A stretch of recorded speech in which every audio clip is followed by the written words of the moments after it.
Good to see you once again, Jan.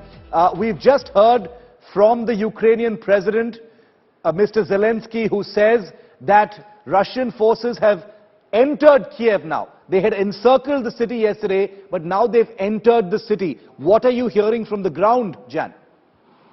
What I hear from the ground is really not much information, because yesterday in the north part of the city there was some attacks of Russians in a military base, and that was just 12 kilometers out of Kiev. So it was still within the Kiev region, which is just surrounding the capital. We always feared here that the Russians will go and try to take Kiev. I think for them it is easiest to go for the capital and then cut the head off the nation than to go on fighting in the trenches in eastern Ukraine, which they were fighting on for the past 8 years. Jan, how far are the Russian forces from where you are? Is there any way to tell how far the Russian forces are from where you are? Could it be a few kilometers away?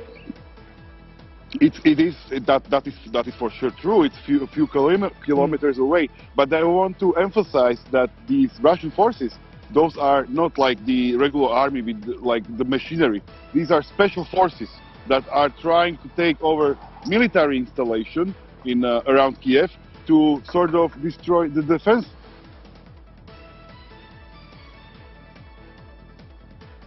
Okay, that line is frozen because I think there's a problem with getting that.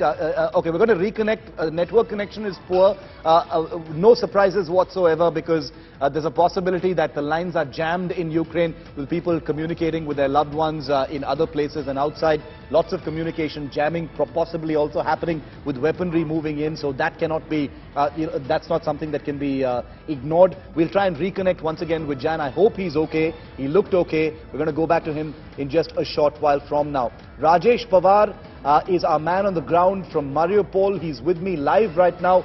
Good morning, Rajesh. Welcome. Good to see you. I hope you had a relatively peaceful night. It has been anything but peaceful around Kiev. The Ukrainian president has just issued a statement saying that the Russian forces have entered Kiev. Rajesh, what are you hearing from your networks, about what's happening in Kiev? Because the pictures are painting a very disturbing picture right now.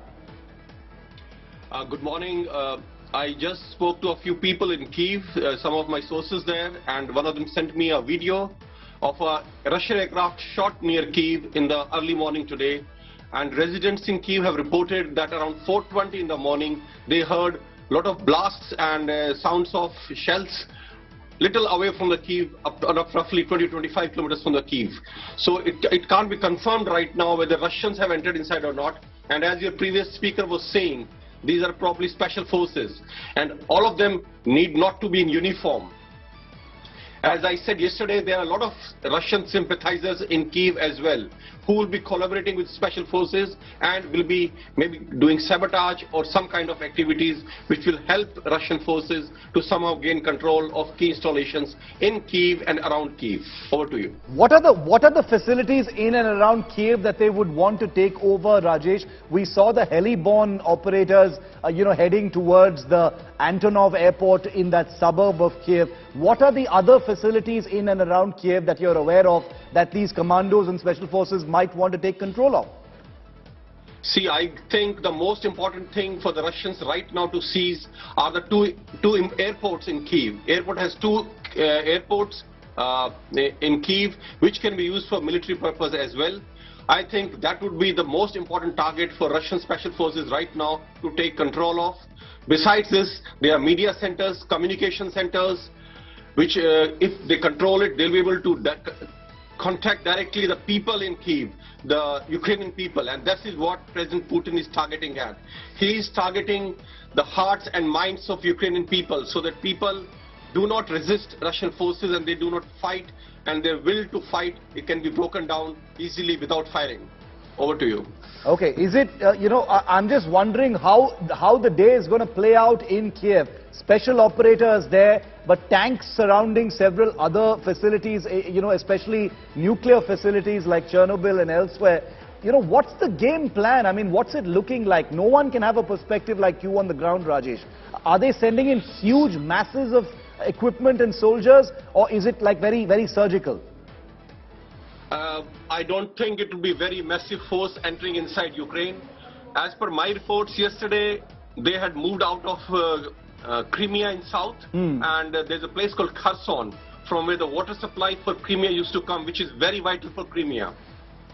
Mind you, Ukraine had cut off complete water supply to Crimea after 2014 annexation by Russia of Crimean Peninsula. So Russia had a huge problem supplying water to that area. Yesterday, there was a lot of fighting in Kherson, and as per my reports, Russian troops could capture Kherson yesterday and resume this water supply to Crimea. Second report was that Russian tanks were seen around Chernobyl yesterday evening. Now, have they moved towards Kyiv or some other place? I'm not yet aware of. But as far as I think, Russian forces are not going to be in big numbers with big military equipment, tanks and all. They would go for surgical strikes. They will go for pinpoint targets, especially the communication centers, airports, and other military installations. Over to you. Thanks very much. Stay safe, my friend.